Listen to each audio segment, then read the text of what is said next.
Justin Verlander is a Houston Astro.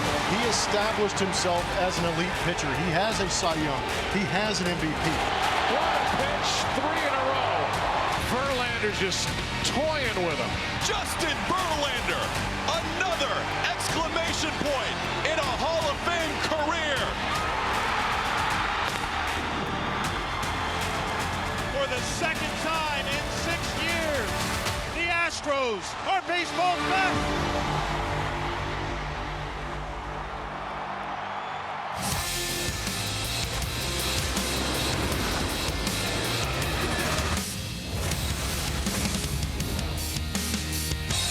It's the Astros pregame presented by Toyota. There are games, and then there are those games. Today is one of those games, one that you will remember, because today, Justin Verlander is back on the mound in an Astros uniform. Part 2. After the Astros making the trade this past week, Justin Verlander will make his Astros debut again, if that's possible. Then again, seems only fitting that would happen at Yankee Stadium, where a catcher once said it's like deja vu all over again. Welcome into our AT&T Sportsnet studios. He's Mike Stanton. I'm Kevin Eschenfelder. This should be fun today as Justin Verlander goes to the mound at Yankee Stadium, a place where they love their baseball. Astro fans love their Astros.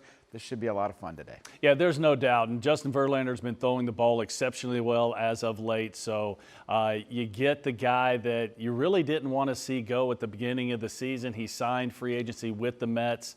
Mets haven't really had that good of a season. Actually, they've had a terrible season. And Steve Cohen, the owner, decided, you know what, it's time to part ways. Thank you very much, Steve. Yeah, all right, Justin Verlander with the Mets this season. It was a slow start for JV. Really did not have that good of a month of May, but he did not pitch until May 4th. June was better than May. July was better than June, and last 3 starts, he's pitched to an 0.93 ERA. Yeah, he's been outstanding in the month of July, you know, with an ERA of right about 1.5, and that's really what we've seen. You know, the funny thing is, we talked before about how the struggles he had in Detroit, he had to learn to pitch. It wasn't just fastball, curveball. He learned to throw his slider. He learned to throw a few changeups. Well, he struggled early in the season. He was using his curveball. We heard him say all last year that the slider, I don't feel the slider. Well, the slider was devastating all year long. It's kind of been the same thing this year. He's been throwing the curveball. The curveball has been very good. And yeah, by the way, the slider's still very good also. Those numbers that he's put up as an Astro, 61 and 19 with a 2.26 ERA. Those are unbelievable. I mean, as great. He was a Hall of Fame pitcher before he ever came to the Astros. And to be able to put together even probably his best numbers, with the exception of the year he won the MVP and the Cy Young with Detroit, he's had maybe his best years of his career in an Astros Well, you have to uniform. remember, he's made over 100 starts in an Astros uniform. So those numbers aren't just a small sample size. That's a big number of starts, and he's been very good almost every time out. You have to remember, last year, I don't think he had a start last year that he gave up more than 3 runs. Yeah, and then you know where else he's been really good? The place where he's pitching today in an Astros uniform, as Justin Verlander at Yankee Stadium makes his 4th start in an Astros uniform. I would say 3-0 with an ERA under 2 is pretty solid. Also a 145. That's incredible. The 145 opponent's batting average is absolutely amazing, and I think the reason why is because the Yankees have always had a little bit of a struggle with velocity. And it's not that Justin Verlander's throwing 100 miles an hour like he used to. He changes speeds very well. He can do different things. You know, he starts off the game throwing 92, 93 miles an hour. He can reach back when he needs to, but it was really the development of the slider. Him and Brent Strom, when he became a Houston Astro, they made a little tweak to the slider, and the rest is history. 61 and 19 in the Astros number 35 uniform. You know, you're pretty good whenever you get traded and you don't go to the team, but the team comes to you. He was already in New York. Right. He didn't have That's didn't really even have to come to Houston. So he just waited for the Astros to come to New York City, and that's the way it played out. But however it played out, Astros hoping that it'll be their benefit. They're trying to keep up with the Rangers right now, who also made a couple of big deals as well. Many big deals. Yeah. Astros on Deck on AT&T Sportsnet is brought to you by Academy Sports and Outdoors and by Reliant. the official energy provider of the Houston Astros.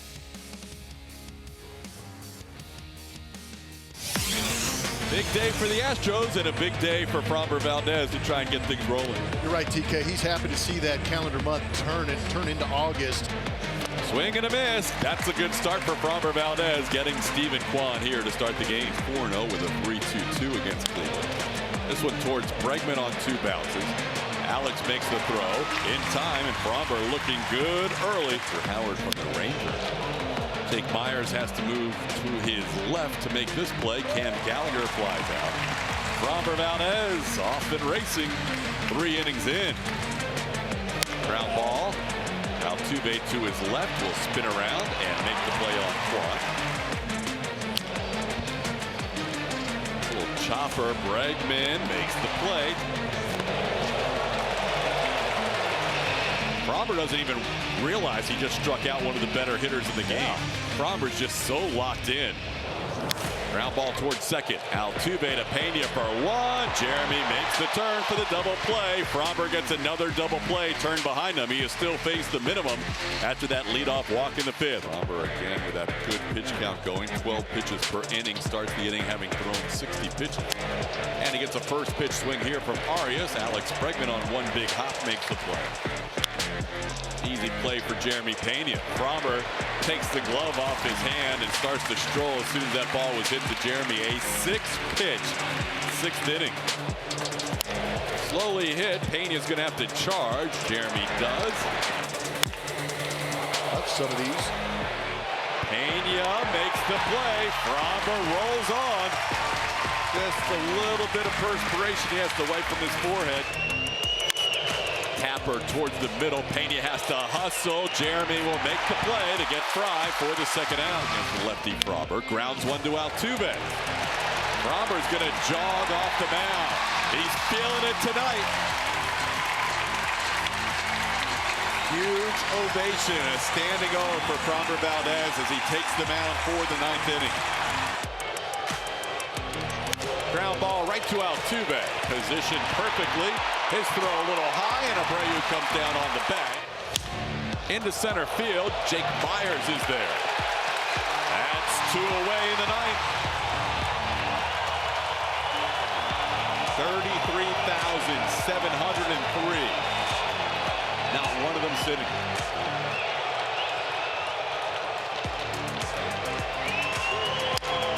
Looper, Pena, no-hitter for Framber Valdez. The first lefty in franchise history to throw a no-hitter. ¿Cómo te sientes? First career no-hitter. How do you feel? Me siento bien. I feel great. Obviously, thanks to God, thanks to my catcher and my team who did a great job. And, very grateful for this.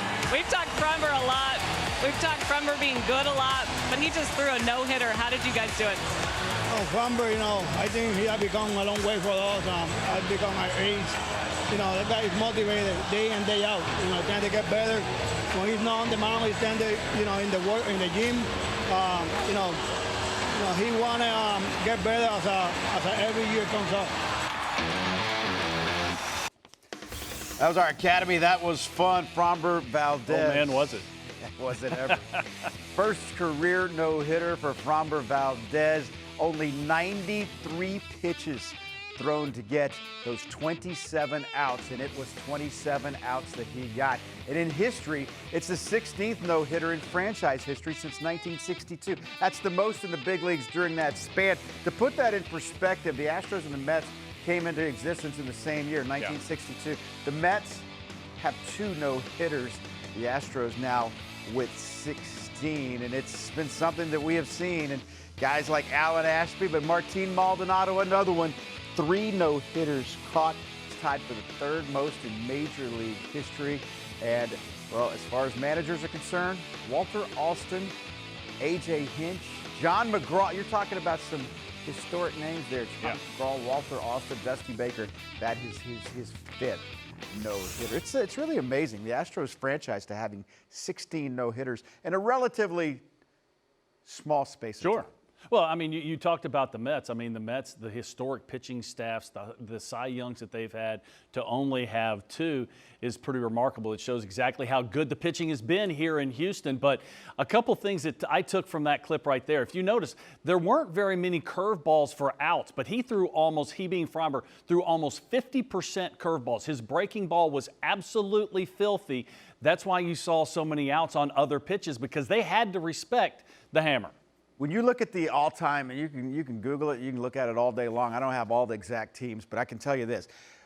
The Astros have those 16. The Dodgers have 24, I believe it is, or 26, the most in Major League history. Every team that has more than the Astros were around at the turn of the century. Right. I mean, you think about it, they've got at least 60 years on the Astros. We're talking about the Cubs and the White Sox and the Reds, and we're talking about the historic teams that have been around forever. They're the only ones that have more than the Houston Astros. Yeah, and I think you have to look back at just the day that Framber ends up throwing the no-hitter. What happened earlier in this is a historic day for the Houston Astros, because you also got, that was the trade deadline, that you got Justin Verlander back, and then Framber goes out and throws his no-hitter. So just an absolutely spectacular day for Astros fans, this organization. It's just so fun to see days like that. You know, the crazy thing about it is this organization has a distinction of having a no-hitter thrown the day after they were no-hit, and having a no-hitter thrown and losing the game. How about that? All right, hang in. We won't talk about that one. Plenty more to come as the Astros take on the New York Yankees today. Astros pregame on AT&T Sportsnet is brought to you by Taquerias Arandas, our tradition, your Arandas, and by Woodlands Church. Astros and Yankees coming up. Great ballpark to go visit. Just put it on the checklist. I don't think it's the best ballpark in the city of New York, to be perfectly honest with you. I think this one's too corporate. City Field is awesome. There's a cool museum in there. They have a big acrylic wall, and all the Yankees baseballs are signed by Yankees. Mike Stanton's baseball is right next to Mickey Mantle's. And why wouldn't it be? I just thought that was really cool. Clerical error? I mean, we're synonymous. He's the hitter, I'm the pitcher, right? There you go. Hey, you said it. American League West standings last night. Rangers won. They beat the Miami Marlins. Jordan Montgomery made his Rangers debut last night. It was a good one. Today it'll be John Gray going against Jorge Soriano. Soriano an opener tonight for the Marlins, I believe. He's never pitched more than 4 innings. He's never started to go to the big leagues. Rangers continue to play well. I mean, it's been a soft schedule coming out. Right. I mean, it's been the White Sox, and the Marlins are a good baseball team, but Rangers playing good baseball. Yeah, and John Gray has really struggled as of late for the Rangers, so we'll keep our fingers crossed that maybe this number can go down by, well, let's say a game. All right, first series that Yordan Alvarez ever played at Yankee Stadium was a 4-game set, just like this one. He homered in 3 of the 4 games. He loves hitting at Yankee Stadium. That, as you know all too well, for a left-handed hitter, that is a long home run. For a right-handed power hitter, that's a long home run. But this is what Yordan does. I mean, when this guy's timing is right and he's putting the bat on the ball, it can go a long ways. And yes, there in the Bronx, he has put up pretty ridiculous numbers in 13 career games, having an OPS north of 1,200. That's just flat getting it done. Yeah, 7 home runs in 13 games and 13 runs batted in for Yordan Alvarez. He had 2 more hits last night. You saw that home run. He also hit one that was not quite as far. It almost made it to third base bag. DJ LeMahieu put it in his back pocket. But, yeah, Yordan Alvarez getting everybody back, and it's just an anomaly how the Astros' offensive numbers have been better without Yordan and Altuve in it. It's cyclical. I mean, it's when they were playing better, but the fact of the matter is they put better numbers together without those 2 in the lineup. All in all, I'll take those 2 in the lineup for the course of the season. Well, I think that you look at just what the Astros did at trade deadline. Yes, okay, you bring back Graveman. This was the reunion tour. You bring back Justin Verlander. But the reason they didn't do anything else, I think, is just simply because they didn't need to. What they needed to do was get healthy, and that's what's happening. You know, now the only guy you can really look at on the IL with Urquidy pitching tomorrow is Michael Brantley. Yeah, that's right. And we'll find out more, hopefully, coming up about Michael Brantley. Get some answers pretty soon. Jose Altuve will be in that leadoff spot. Jeremy Pena has been very comfortable in the 2-hole. Kyle Tucker's in right. A little different lineup today. Think about this. As Alex Bregman will be at third. Jordan will be the designated hitter. Left field will be Chas McCormick, but of course with Verlander pitching, Mauricio Dubon, his designated center fielder. So he will play center field today. Greg Kessinger, they'll give Abreu a day off today. So Kessinger will bat 8th. He'll be at first base, and Martin Maldonado will catch for the Astros today. Kyle Tucker on the road this season, a .332 hitter. Absolutely amazing. You see him hitting an even 300 on the season, and he's done it with some serious power on the road. I'm giving him the 2 points. His OPS is 1,000. Yeah, and he also rakes against left-handed pitching as well. Hang in, we come back, we'll take a closer look at the American League East, take a look at the Yankees, all that coming up next.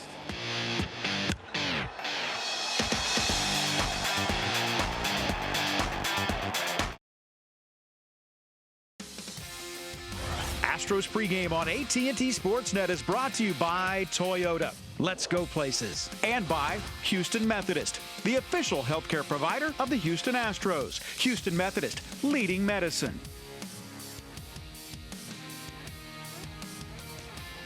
Grand Central kind of busy on this Saturday morning in the Bronx. I guess it's afternoon now. Justin Verlander's on the mound. He goes against Nestor Cortez coming off the injured list.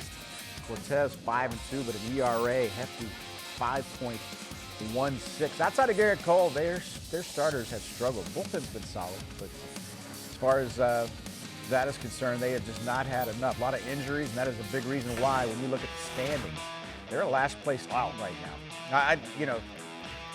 I don't think people expected the Yankees to be, win the division. I think a lot of people picked Toronto, a lot of people picked Tampa. Yep. But I don't think they picked the Yankees to be in last place at this No doubt. I mean, you have to take it all with a grain of salt. They're still 4 games over 500, but they're nowhere near where they need to be. But I also think that this is one of the reasons why they didn't do much at the trade deadline. They brought in a reliever, and that was basically it. And there were even chants at the stadium, fire Cashman. But you're a last place team. And by the way, you're also like 3 games back in the wild card, and you have to leapfrog 3 teams. 2 of those are in your division. So I think that the writing was on the wall that if the Yankees make the playoffs this year, it's going to be a little bit of a miracle. Yeah, Keaton Middleton, the only acquisition they really made at the trade deadline. Our Steve Lee injury report looks like this for the Yankees. Aaron Judge, he ran into the wall at Dodger Stadium. He had that bad toe injury, and they say that DJ LeMahieu may be dealing with something very, very similar right now, but he's only played in 56 games. Anthony Rizzo, remember there was talk that he could have possibly signed in the offseason as a free agent with the Astros at first base. He's been on the injured list, it seems like, for ever. He had that collision in May, and he's had trouble ever since. And Giancarlo Stanton's just really never been able to stay healthy for a but he is hot now. He's hit home runs in the last 2 games, so you got to keep him in the ballpark. I think the Rizzo situation is the one that's the most concerning because he had a collision. It wasn't a major collision back on May 28th, and the symptoms have gotten progressively worse since then. So there is no time frame for Anthony Rizzo whatsoever. All right, take a look at the Yankees lineup. This is the way Aaron Boone fills out his lineup card. And this is the interesting thing about the Yankees. When you think about some of the names that have been in these lineups for the last couple of days, there's some names that, quite frankly, you think about yesterday, Billy McKinney, guys like that you really didn't know that much about, and yet they're in there. Jake Bowers leads it off. Aaron Judge is in there. Giancarlo Stanton. Gleyber Torres is putting together a decent season. But once you get past that, DJ LeMahieu is a guy who won a batting title in the National League as a Colorado Rocky. He's hitting .235 right now for this team. This is a team that it relies on the long ball more like no other team in Major League Baseball. I mean, you're talking about an OPS of under 700 as a team without Aaron Judge in the lineup. So, I mean, even Giancarlo Stanton is, the OPS numbers are low. He's only hitting 200. Even though he does seem to have gotten hot lately. Yeah, a lot of hype, too, for Anthony Volpe, that he has taken his lumps in his rookie season. Only 22 years old. Yeah. The guy's got a bright future, but it's been a tough go. Stay with us. Keys to the game next.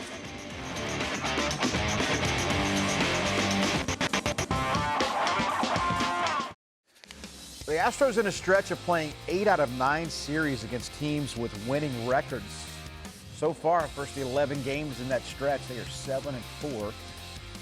Today, they take on this New York Yankees team, 4 games over 500. Justin Verlander goes against Nestor Cortez as JV back with the Astros, making his second Astros debut. Does it at the stadium here today, and he's been able to put together some, I'd say, decent numbers as an Astro. Historic when you think about a couple of factors. Winning percentage and whip.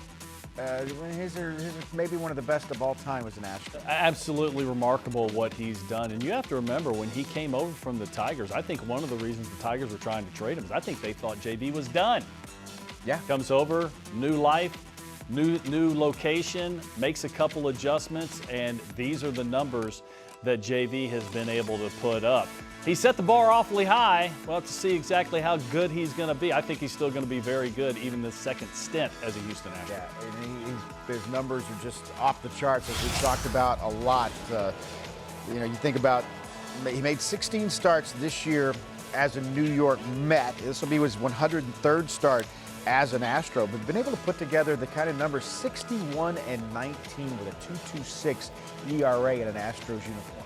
So won 2 Cy Youngs as a Houston Astro. The first one, he was battling Garrett Cole, also a Houston Astro, for that one. I actually thought that should have been a co-Cy Young situation. And last year, just absolutely spectacular. Only he did not have a start that he gave up more than 3 runs, and really from the very first pitch that he threw. And you got to remember, he had over 2 years off with Tommy John. A lot of question marks going in, but looking back on it, he could not have been any better than he was winning the American League Cy Young last year. He's also in a stadium where he's pitched very well as an Astro, 3-0 with a 1.80 ERA in his career. He'll make his 4th start in an Astros uniform at Yankee Stadium. As for Dusty Baker, he's looking to, in New York, to move up the ranks into 7th all-time. As the win list is concerned, Yordan Alvarez, Yankees looking, the Astros looking to get over 500 against the Yankees. No other team has done that since the mid-30s, and Justin Verlander making his first start. Those are the storylines today. Let's get to our keys to the game, Mike. All right, well, the first key, I just said that the Yankees rely on the long ball, and it's something that, JV has had issues with. He has a tendency to give up some solo home runs. He needs to keep, especially Giancarlo Stanton, who's hit home runs in back-to-back games now. Keep them in the ballpark, you're going to do just fine. And he's been throwing the ball so well over the last month. I think he's going to be just fine as long as he can keep the ball inside the yard. The second one is, the Yankees bullpen is very good. They did add to it at the trade deadline. It's really the strong suit of their pitching staff. Nestor Cortez probably isn't going to be able to go very deep today.